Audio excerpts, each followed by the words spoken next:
ఫైనల్గా నీ గోల్ని అచీవ్ చేయడం మొదలుపెట్టావు గుణ. Great job. న్యాయం కోసం పోరాడాలి, అవసరమైతే ప్రాణాలు తీయాలి. చిన్న తప్పు చేసినా పాపం చేశావనే భయం ఉండాలి.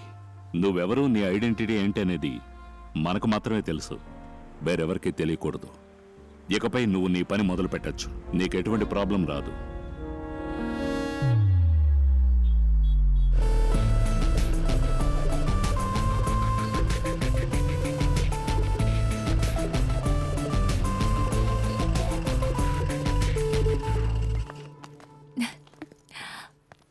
నాకున్న భయం పోయింది.